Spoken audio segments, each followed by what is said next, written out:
Hi, everybody. Welcome back to the Aliens and Angels Live podcast, April 20th, 2025.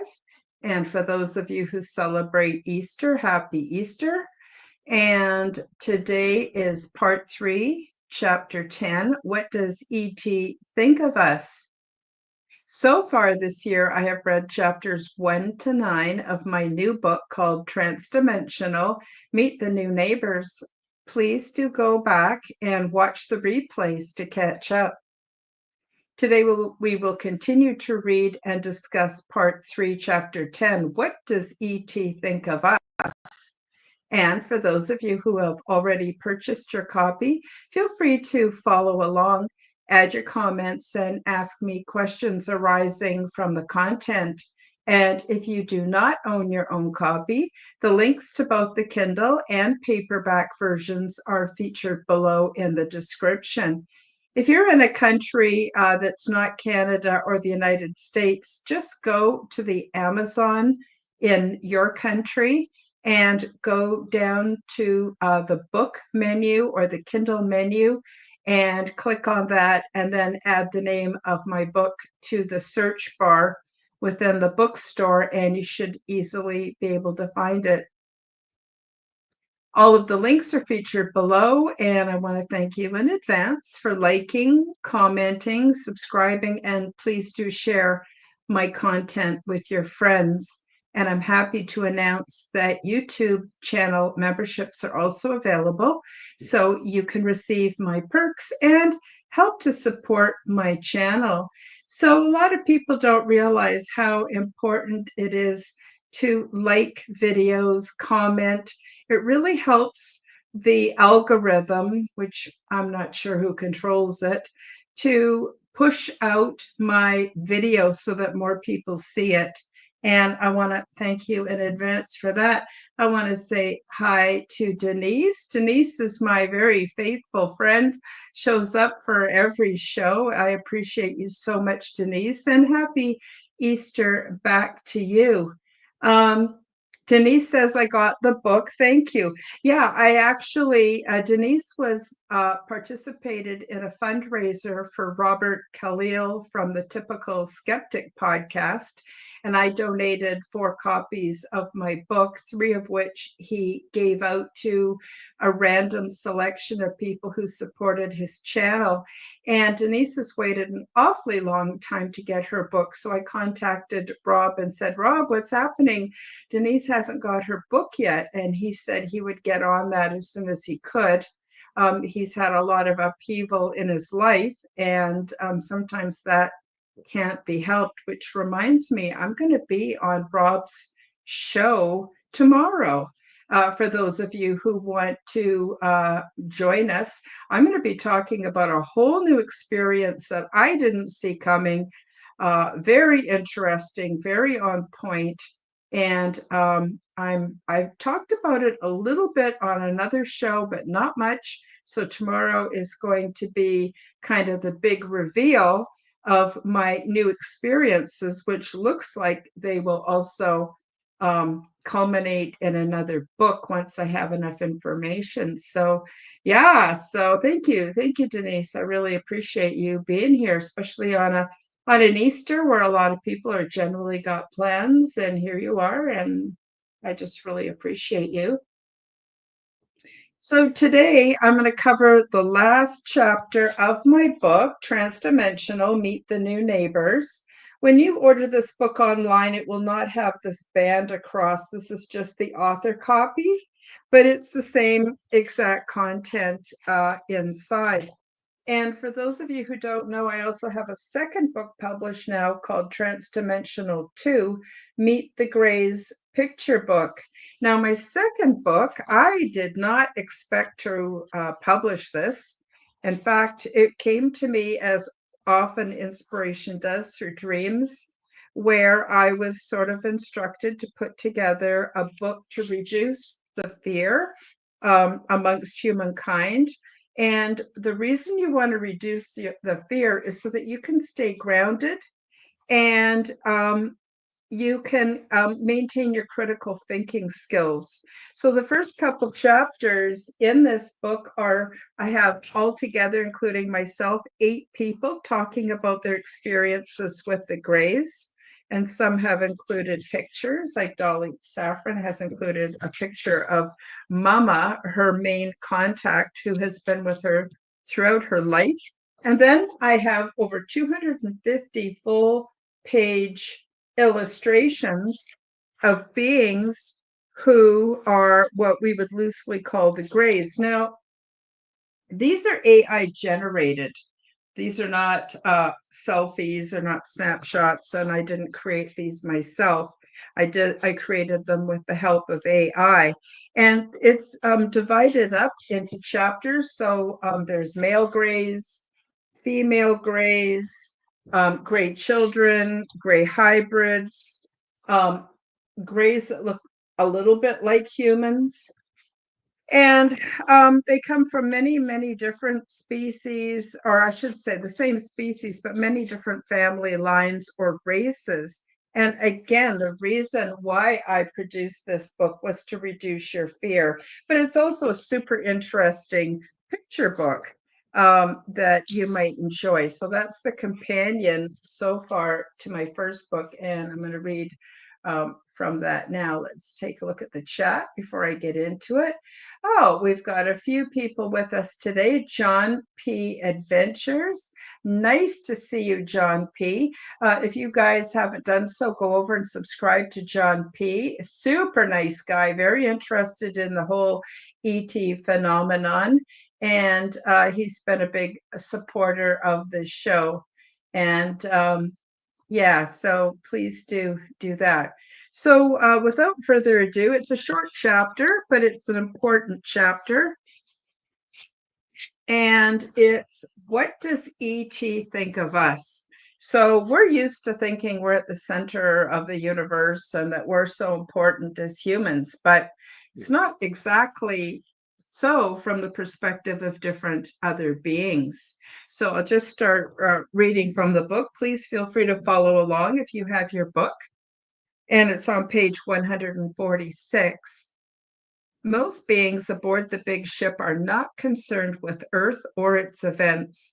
Generally speaking, beings who live on board do not think about or talk about humans and Earth affairs because our historic and current situations would be very disturbing to them and even abhorrent because we are so out of balance. So remember, as you learned in previous chapters, these beings are at our next stage of development.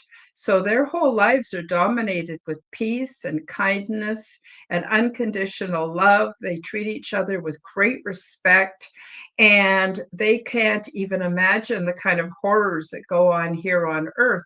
And I think it's not that they don't care about us and other, what I'm going to loosely call less civilized communities on different worlds. It's that this would be shocking and very upsetting to them. So that would tell me that the beings who we do have contact with, like the Greys, probably have been through some kind of educational program so they know what to expect, and they probably volunteered for contact, knowing the risks. That's how I see it. Again, we must stop thinking of ET as inhuman-centric and anthropocentric terms. When I say they are at our next stage of development, they are also higher dimensional beings. They are one essence, diversified into the appearance of individuals like us, but they're on a higher level of being.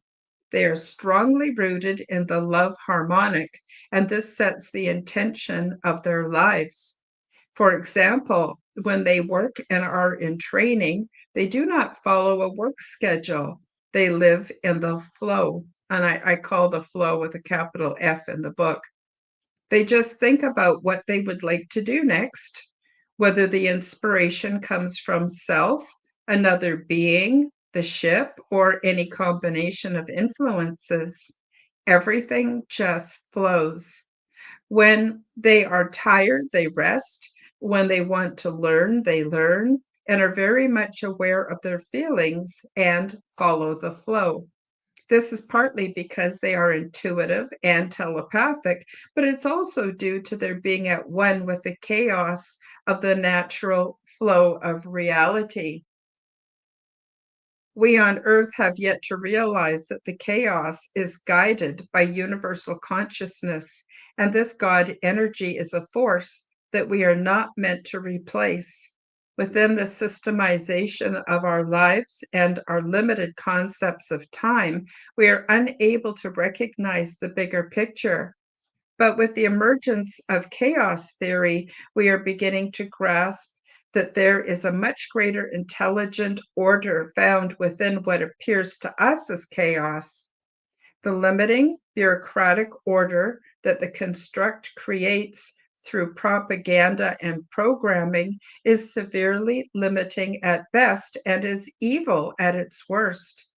In the past, our ancestors were brutally forced to agree to subjugate themselves into slavery, and the socio religious, political, cultural, economic propaganda war construct was created. This is the framework we were taught to worship and obey. ET does not have use for constructs. They have been free since they rose above our level of understanding and the nature of reality.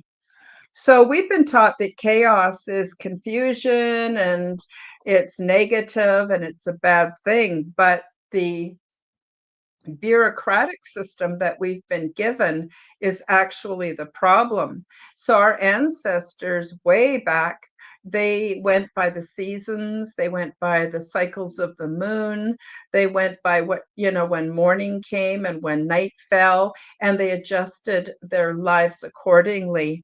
And then along came the construct, which said, nope, you have to follow time. You have to get up at 8 o'clock in the morning. You have to follow a clock. You have to be at work by 9. You eat your lunch at 12. You get off at 4 or 5. Then you make dinner, and it just doesn't work.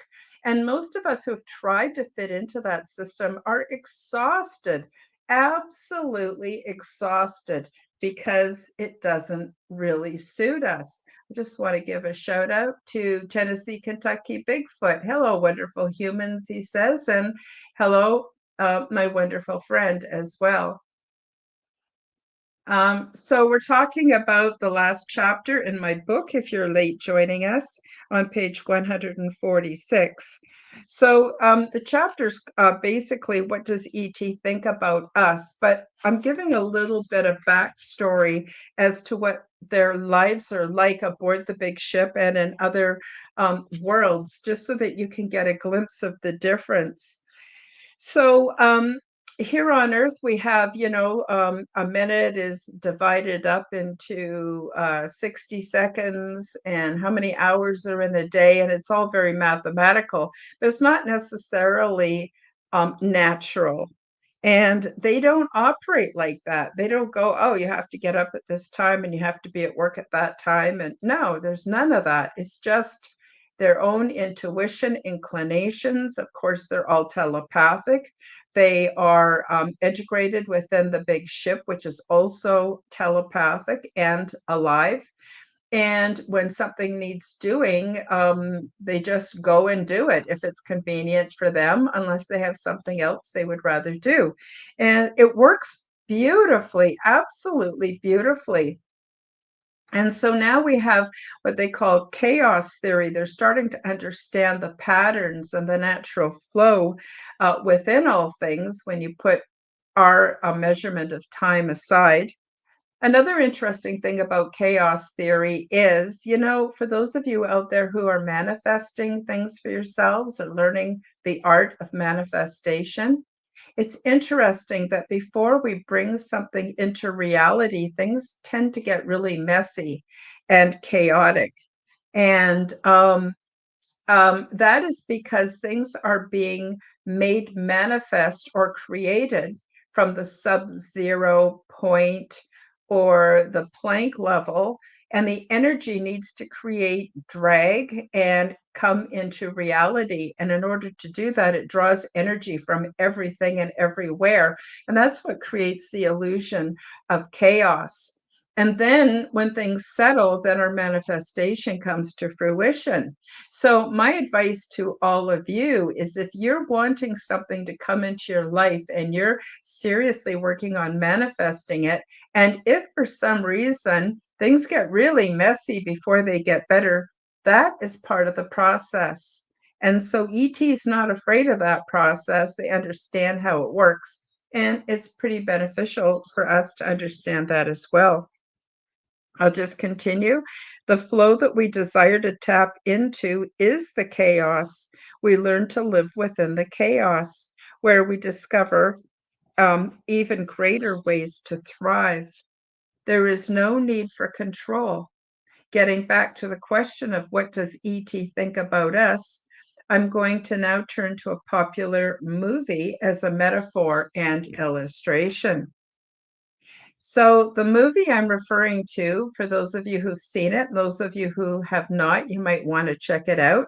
It's called The Village. It was produced in 2004 by M. Night Shyamalan, and it's an excellent metaphor for understanding our place among the intergalactic and interdimensional family. In the story, there is a constructed village, and the people believe in narratives about a dangerous monster, and this is meant to keep people from straying outside of their village. Every once in a while, someone would put on a scary costume and frighten the hell out of the residents. The purpose was to maintain the purity of the culture and get residents to obey restrictions and boundaries and curfews. Spoiler alert, near the end of the show, we find out that this village is embedded into a mainstream area with nearby towns and communities who know nothing of the residents within the constructed village. They go about their daily affairs oblivious to this preserved culture within the village. The villagers within the construct know nothing of the others outside. One day, one of the villagers strays outside of their boundaries and finds the mainstream people who don't look scary or fearsome at all. There were no monsters. This is very much like my experience with ET. They look very much like us, are healthier, stronger, wiser, and are more technologically and spiritually advanced than us, but that's about it. With only a few exceptions, ET is going about his or her business with no thought to us because they don't even know that we are here. I am like the person who strayed from the village in my aforementioned metaphor and found that there are all kinds of other beings out there. And so you could really see the likeness to what we experience here on Earth. There are all kinds of forces. There's religious forces who want you to believe these are demons, that there is danger if we stray outside of the constraints of the church. Governments are saying, oh, we have to have these bureaucratic systems, otherwise, who will manage humanity? When in reality, we can manage ourselves quite well by going with the flow and tapping into the flow. And there are all kinds of agencies who want us to fear the unknown, have us believe that telepathy and paranormal experiences are made up or are under the domain of the mentally ill, or even that ETs are dangerous or bad. All this garbage going on, and we're brainwashed into believing it because that's the mainstream narrative. But it isn't until we stray outside of the mainstream narrative that that we find out that there's other things out there, and these other things are not in any way what we were told they are. Tennessee Kentucky Bigfoot says, I had to define monster in my own words to remove a false belief. To me, a monster is anything without love. Excellent point. And I would also add to that that I have seen more evidence of so-called monsters amongst humanity than I have ever seen within the paranormal realms. I'm just going to quickly go over to Rumble and see if we're live there. And I know we're live on YouTube, but I just want to make sure that we're also live. Yes, we are. Good, good, good, good. And we should be live on X as well. So you can see that movie is a very good metaphor for the way I see humanity being controlled. And based on my own experience, I have not found anything to be afraid of. Just want to say hi to Van Darkholm. Hello, nice of you to join us. Welcome to the discovery. The discussion. And I don't know if you already have your copy of Transdimensional Meet the New Neighbors, but I'm just covering the very last chapter, which is a short chapter, and then we'll open it up to some Q&A and discussion about what does ET think about us. So if you haven't done so already, you might want to order the book, or you can go back to the beginning of the year and watch these podcasts where I'm reading from the book, and I've covered all the book except for today is the very end. And yeah, and I think you'll find this community here very loving, very kind. I have not had any problems.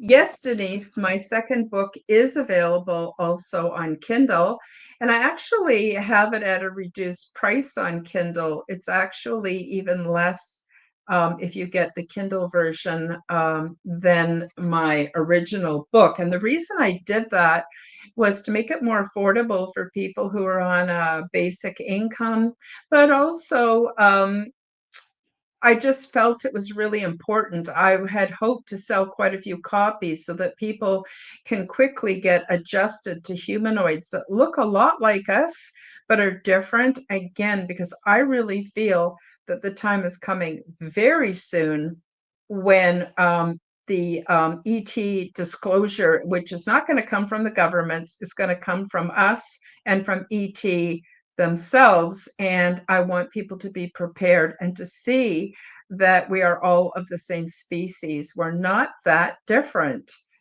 except they're way more loving and more spiritual than us. And I think people are going to be pleasantly surprised. But we need to get over that knee-jerk reaction where we're afraid.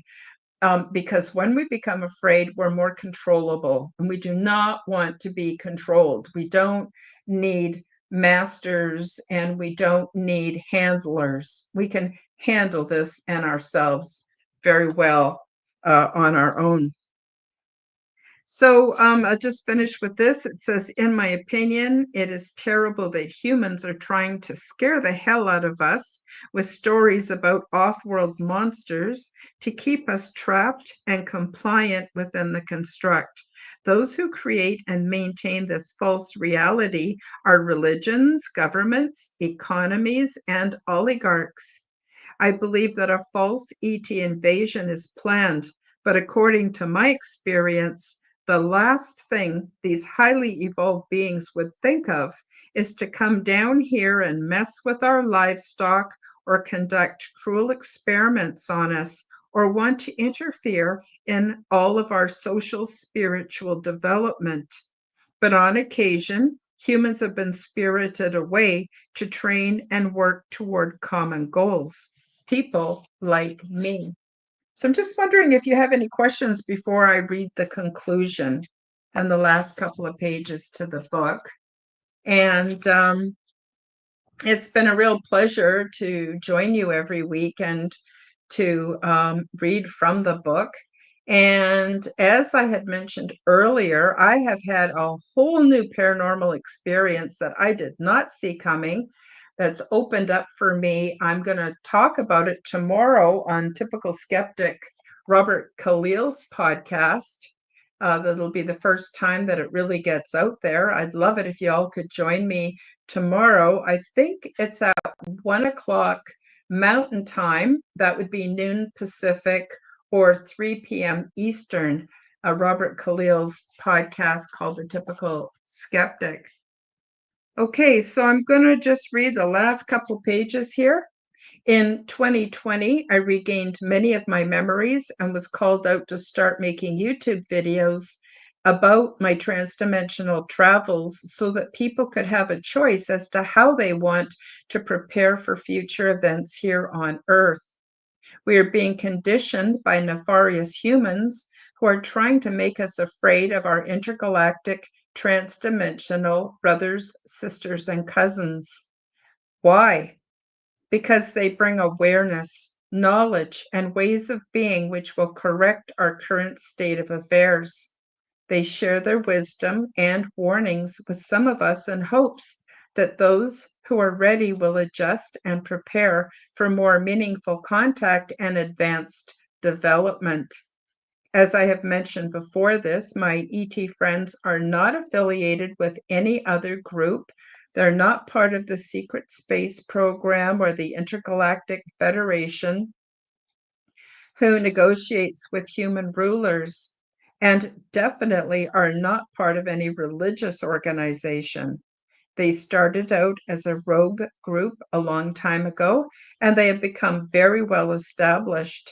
They do not have faith in dystopian world systems, and they want to be here for us as soon as we are ready.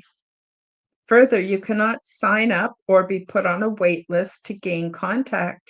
Your money has no meaning there. The only way to become involved is to become a finer human being. We must raise our awareness and do the work necessary to clean up our bodies, minds, and everything else so that we can pull in and hold the higher frequencies of energy that are necessary for contact and development. We must become more spiritually valuable. Then we will be a better match for the beings and culture aboard the big ship, which is so safe, loving, and supportive. There is no fear, and they experience complete freedom because everyone operates within the love harmonic. And after seeing this for myself, it was difficult to come back to mainstream reality. I just want to add here that what it was like for me aboard the big ship was like going home. But it wasn't just like going home. It was like going home after being away for a very, very long time. And it was really difficult to come back to my earthly life and to feel like I was away from my home again.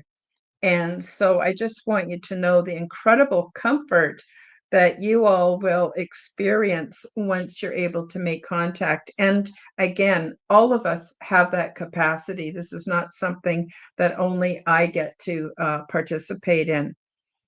At this point, I wish to add a note about ET and cannabis. Legend has it that ET beings from the canine star systems brought cannabis to humans in Africa in order to strengthen the transdimensional connections between us and our ET brothers and sisters. Since the most ancient of times, ET brought medicines. When used appropriately, cannabis enhances the function of the limbic system and the pineal gland as it stimulates the imagination to be used as interdimensional technology. The pineal gland is connected to the vagal nervous system, which overlaps with the endocannabinoid system. One day it will be common to use this medicine to allow us to fold dimensions. We can actually fold space within us because the universe resides inside each one of us. This is another reason why we need to purify and build up the body temple.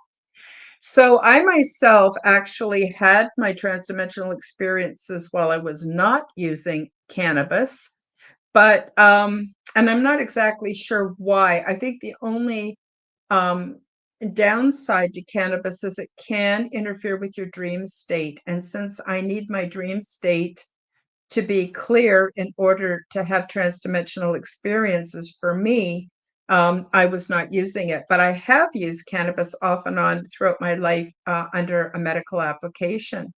It's also interesting, of course, these legends that cannabis was brought to the people of Earth by ET. And I do think that when used appropriately, it can be very, very helpful for helping people to make contact. Now, it doesn't mean you have to use it to make contact. Another example would be psychedelics. I didn't get into psychedelics here, but psychedelics have helped a lot of people have transdimensional contact. And, so I'm just saying each to his own. Whatever path you all feel compelled to follow is the right path for you. But I don't think people should be afraid of using, especially the more gentle medicines like cannabis. And you might be going, well, I tried it and it's not that gentle. Well, it depends how much you do. Depends on the strain, depends on the purity, depends on a whole lot of things. So I just wanted to add that. But we do have an endocannabinoid system. That's a system within the body that has receptors specifically designed for cannabinoids, which is the active component in cannabis, or what they call marijuana. And I think originally we could supply our own, what they call endocannabinoids. But for some reason, I think our health is deteriorated to the point where we're not able to produce that. And so a plant-based copy has been provided, I believe, by the planet and by the spiritual realms to help us out with that. And we wouldn't have an endocannabinoid system if there wasn't a use for it. And it's deeply tied in, as I mentioned, to the vagal nervous system, which is part of your parasympathetic nervous system that allows you to relax, digest, and heal and enjoy life. So I think it's really something, worth considering. It is also important to maintain a deep connection with the inner child, the unspoiled self. That is where our true spiritual power is. This self knows how to connect with everything. The desires we have while in the state of awareness are already being cared for by our loving guides and spiritual community. What we sincerely desire is ours before we even ask for it. Just like a good parent, our higher guides will give us the best outcomes for our highest good. And when we receive the answers we need, we can often see a sense of humor at play. So there used to be quite a lot of talk about inner child work, and people seem to have strayed away from that. But children, they know a lot more than what we know, and they are really, really cued in or tied in to the spiritual realms. But that has been programmed out of them as they grow and get into the mainstream educational system. You can see children that have been homeschooled, though, have much greater success at being connected to their spiritual realms. But we need to find that beautiful, innocent child within. We need to tap into that. And that is another wonderful way that we can start to make contact with other realms. If you want to create the conditions for contact with ET and or participate in transdimensional adventures, take exquisite care of the temple body.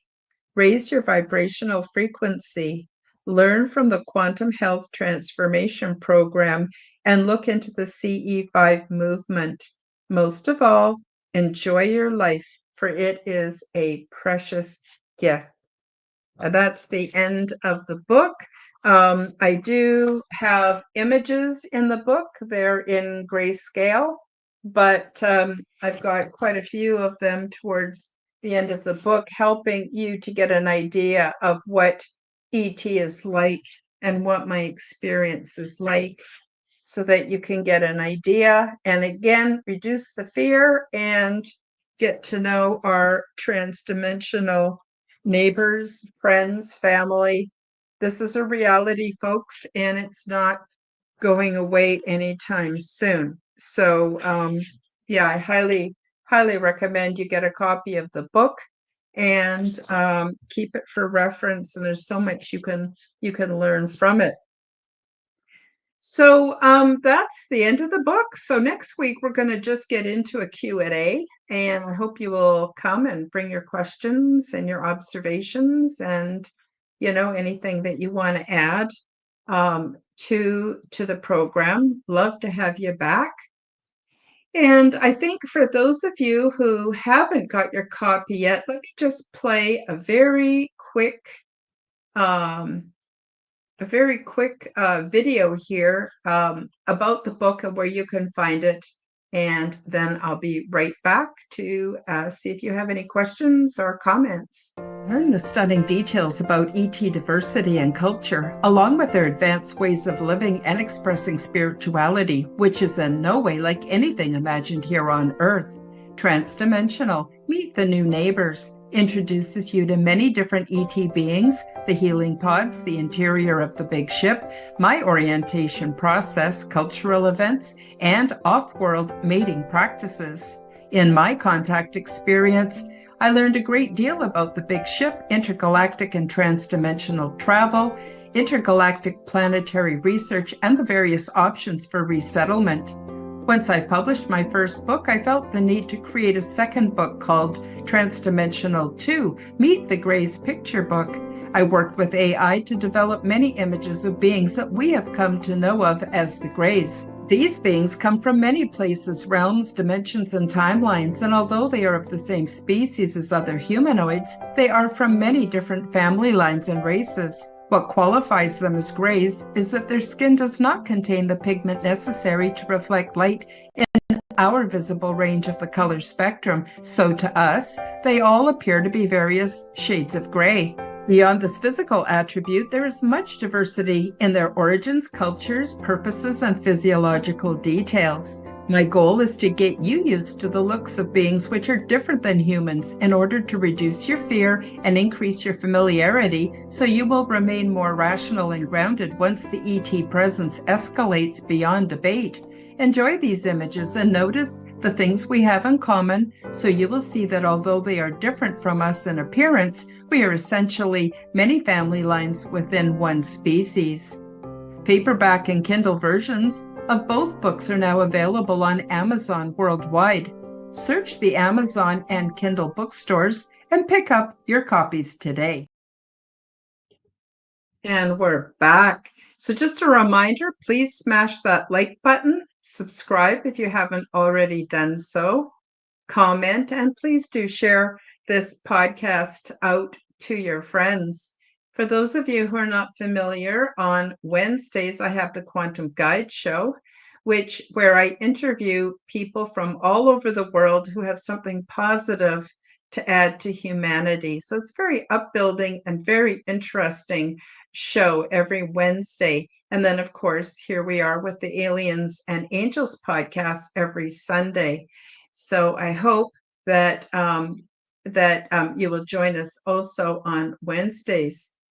Denise, thank you. She says she just ordered the Kindle version of my second book. Thank you very much. And Tennessee, Kentucky Bigfoot says, back to the floor that I love, to a room with some lace and paper flowers, back to the gypsy that I was, to the gypsy that I was. Oh, that's beautiful. Beautiful. Thank you, Tennessee. Thank you for sharing that with us. And that's really a lovely thing to say, especially on this Easter. I got to tell you guys, I always get really confused by a lot of the holidays. Like, for instance, Halloween obviously is not a Christian holiday. and it has many different pagan elements.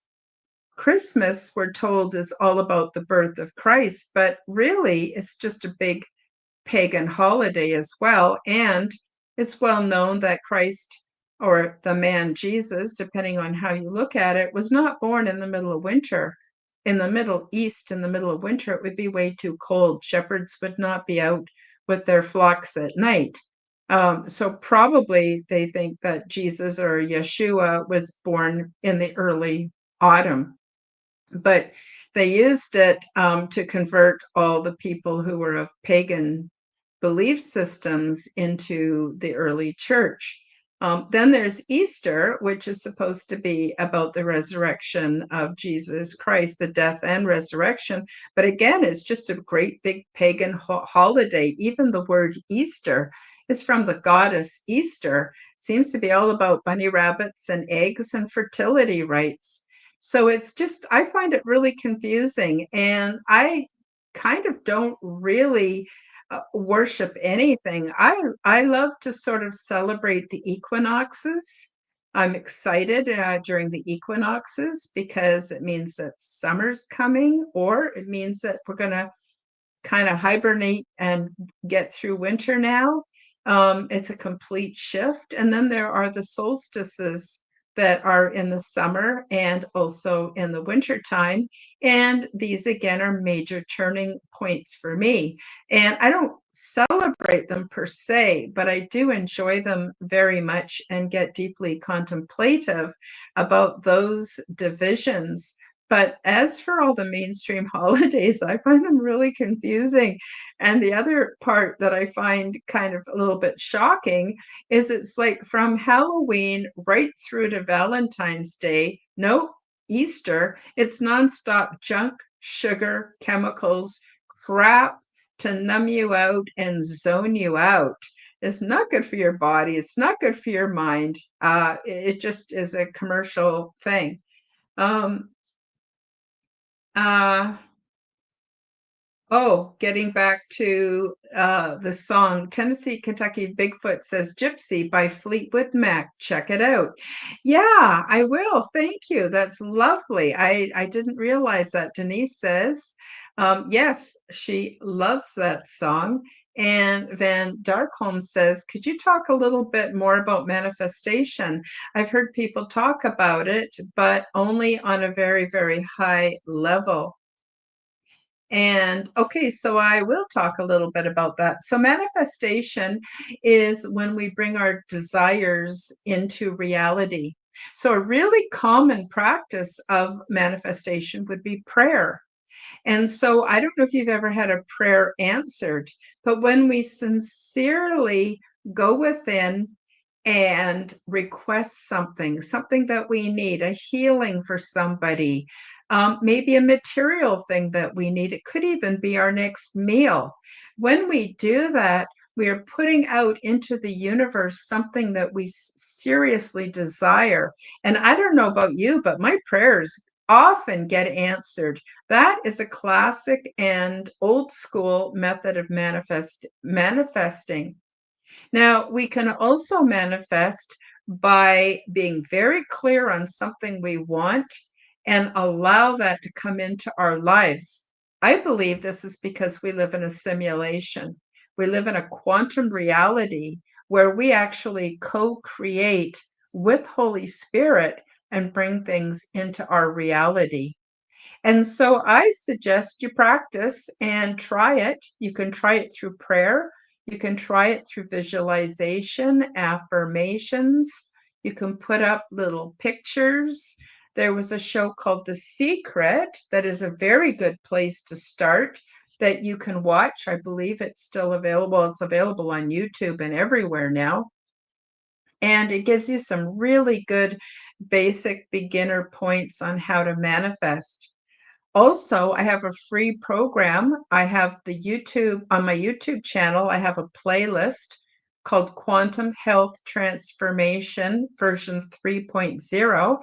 It's also available on my website. It's absolutely free. It's a comprehensive program on how to live your life in such a way that you're getting absolutely the best out of it. But in later parts, it even gets into how to manifest. And I have my own way of manifesting that kind of supercharges the whole thing that you might also want to look into. I'm just going to go back and take a look at Tennessee, Kentucky Bigfoot. He says, I try to keep my vessel empty. We don't do mainstream holidays, and I try not to even have beliefs. And Denise says, I'm just spiritual. So I would agree with both of these people. I used to have beliefs. I used to be religious. I used to be political, but I don't anymore because I found that if I don't hold beliefs, my whole way of thinking and perceiving reality is more flexible. And when it's more flexible, I can change my mind when I get more data. When I get new information that I haven't considered before, I can change my mind. I can change my mind whenever I want, and I do frequently. In fact, this paranormal experience that I had just a couple weeks ago, I'm going to talk about it on Robert Khalil's show tomorrow, Typical Skeptic. I had a whole new awakening of a whole level of reality I never knew existed before. So, because my mind is open, I can adjust to that. So, I totally agree with you. Be spiritual, but try to stay away from dogma because dogma and rigid beliefs seem to really hold us back. Um, Yoga with Beth Bentley says Passover is more symbolic for Jesus, Yeshua, but the Jewish religion doesn't give any tribute to Jesus. So, yeah, I think you're right. I think that well, I'm just going to be completely blunt here in my own understanding from what I've learned is that the being that was on earth that we call Jesus or Yeshua is not the same constructed image and persona that the church has given to that entity. And so I think what's happened, like everything in our reality, there's been an inversion, a perversion, and everything that's good has been reformulated to hold us back and to make us more controllable. And that's just my own personal opinion. I am not stating this as a fact, but that's what I believe. So we can believe in all kinds of things. I know people who are Hindu, who are deeply spiritual, and they have connections with all kinds of what we might consider transdimensional beings. There is no right way or wrong way of doing things. What resonates with us is what's important. And I think the important part is that we make these meaningful connections, that we progress, that we become better human beings so that we can make a difference on this earth. And I think that we all need to take a really good look at ourselves to see whether or not we are being controlled. Because when we're being controlled, we're not free. And that universal consciousness gets sort of pinched off and is more difficult to flow into our lives. So let's see. Yoga with Beth Bentley says visualizing and the power of I am. Oh, absolutely. Very, very powerful. When we say I am before anything, we're creating. So, I could say I am tired or I am discouraged, and it might be true. But when we replace those words with I am powerful, I am healthy, I am well, we're actually turning the big ship around. And we're actually, and I'm using a metaphor when I say big ship. When a ship has to change direction, it's very slow, but it's absolutely happening. And the same thing goes with our health and with our perceptions. Um, let's see. Oh, let me just go back to yoga again. Yoga with Beth Bentley. You can trick your brain by visualizing and create dopamine. Oh, yeah, absolutely. What we're thinking about directly affects our chemical system within the body. Absolutely. Tennessee, Kentucky Bigfoot says, right, Denise, I do believe religion and media are war programs against humans. Fill the vessel with fear, guilt, and confusion. And Beth Bentley says, I am a high conscious being. Fantastic. Let's see. Yoga with Beth Bentley says, the only thing that is constant is change. Boy, ain't that the truth. And she also says, I personally believe that Jesus is light. And Denise adds to that, religion recruits us, spirituality finds us. Jesus is the light and the way. Many, many people would agree with you, Denise, and I would never say that any of you are wrong, not at all. I think we're all right. And the other thing, too, is when we talk about our spiritual experiences or even paranormal experiences, we're filtering them through our reality, our perceptual universe. And we've not been given concepts and language to talk about these things. And so we're doing our very best to talk about things that we don't really have language for, regardless of our ethnic background. And so we're just doing our best. So the way I look at it is we're all speaking our truth from our own perspectives, and there is no right way or wrong way to do that. Let's see. Oh, yeah, me too. Beth Bentley says Ganesha is my favorite Hindu god. Me too. There's just something about his roly-poly, friendly, almost childlike innocence. And of course, the butterballs. Yep, absolutely. Me too. Beth says, if you try to control me, I do the opposite. Yeah, Denise, you agree with that. Me too. Me too. Yeah. And let's see. There is no, yes, absolutely. Beth says there is no right answer. It's all perception. I would agree with you there. And Tennessee, Kentucky Bigfoot says, hope to catch you on Rob's. Matt and I did a 2-hour interview with Audrey yesterday. She premieres it tonight at 8 p.m. We got lots of new messages from Gaia and the dragons and such. Oh, at StarNet Link 777. Everybody, I hope you can catch the show with Tennessee and find out more information about all of this. And of course, I would love to see you all tomorrow on Rob's show. That's awesome. Beth says language was made to hide feelings. Oh, ain't that the truth? It's a huge source of misunderstanding. And I was so happy to find out that my friends aboard the big ship only use telepathy. In fact, all my transdimensional experiences are telepathic. And it's so awesome because there's no deception. It's impossible to lie. These beings just say how they feel it or see it. And if you see it different, nobody argues with you. It's really a beautiful environment. Beth Bentley also says it's the remover of all obstacles. And it's about the vibe. I totally agree. Totally agree with you. So it's really nice discussion with you folks. Love having you here. Thank you so very, very much. Again, in case you haven't done so, please like this video. Leave me a comment in the regular comment section. It would really help me out a lot.